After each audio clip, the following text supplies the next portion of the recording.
Why do the rich keep getting richer, even in times of crisis?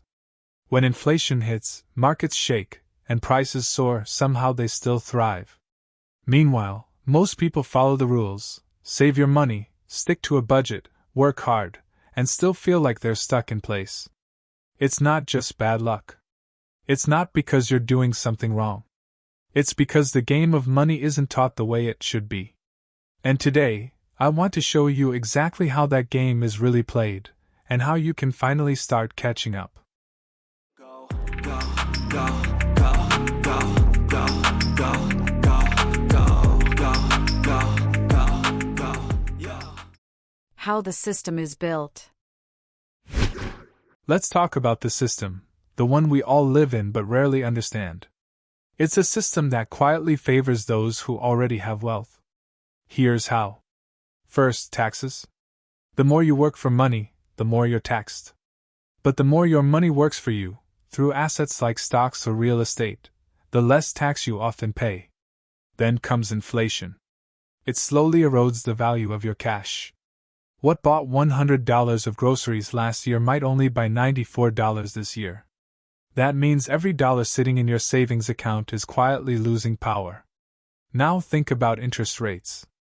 Banks offer you a tiny return on your savings, maybe 1 or 2%. But inflation is often double that. So saving money, in most cases, is actually a losing game. Meanwhile, assets, like real estate, stocks, or businesses, go up in value over time. That's why the wealthy focus on buying assets, not holding cash.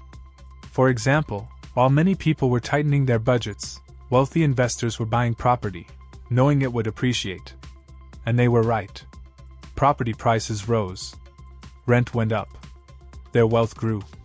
And the middle class? Still saving, still budgeting, still falling behind. What the rich actually do differently. Here's the real difference. While most people use their money to buy things, the rich use their money to buy income. They don't just work for money, they make money work for them. Every dollar they earn gets reinvested into assets that produce cash flow. Real estate that pays rent. Dividend-paying stocks. Businesses that generate profit. Instead of buying liabilities that lose value, they buy systems that generate more money over time. And here's something else they do. They use leverage. But not the reckless kind. They use smart debt, borrowing to buy productive assets. For example, using a mortgage to acquire rental property that pays more than the loan cost. Or taking a business loan to grow a company that generates steady returns. While others fear debt, the wealthy understand how to use it as a tool. But the biggest difference is mindset. The rich invest in financial knowledge. They learn about money, taxes, investing, and systems. They know that hard work alone isn't enough. You also have to know how the money game is played.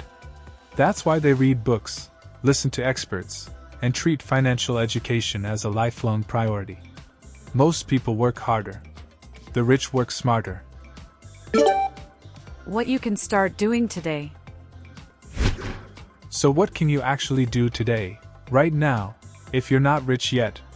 First, stop thinking that saving alone will save you. Yes, it's important to have a cash buffer, but money that sits still loses value. You need to start rotating your money. Not all at once. Start small. Just move a portion of your income into assets that can grow over time. One of the easiest places to begin is building passive income, even if it's tiny at first.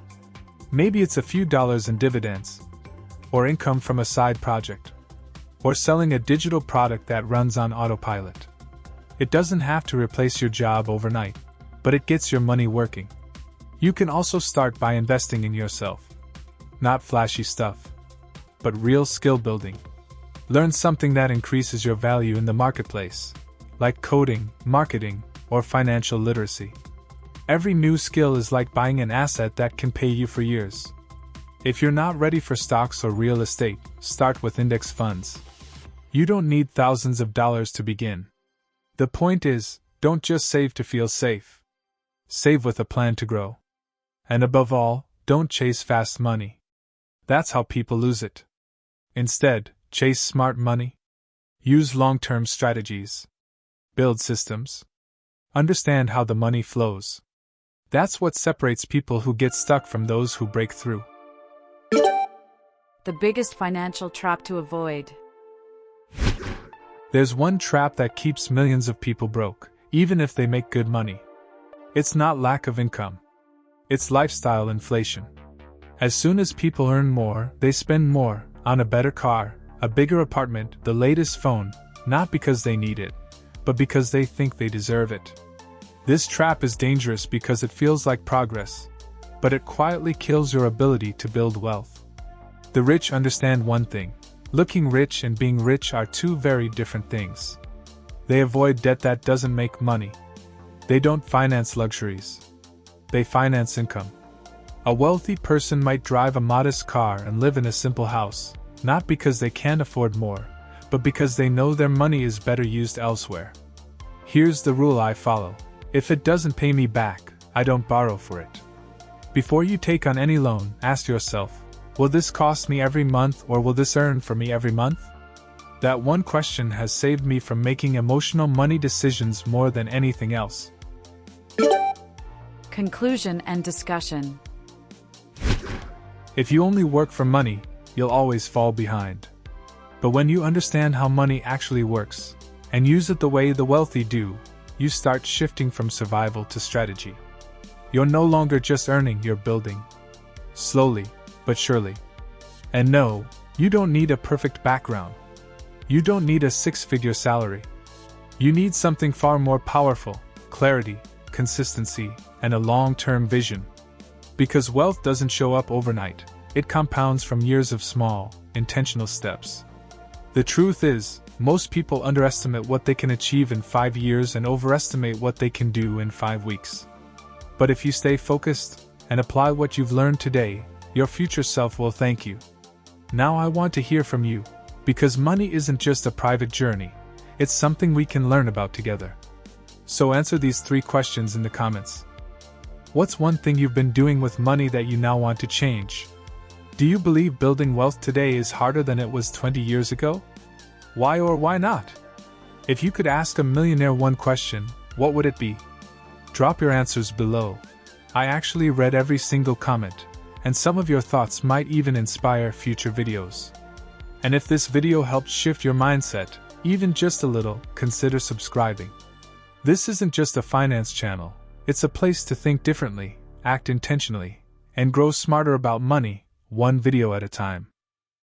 Even when you feel low, you can still go. Even when you feel slow, you can still go.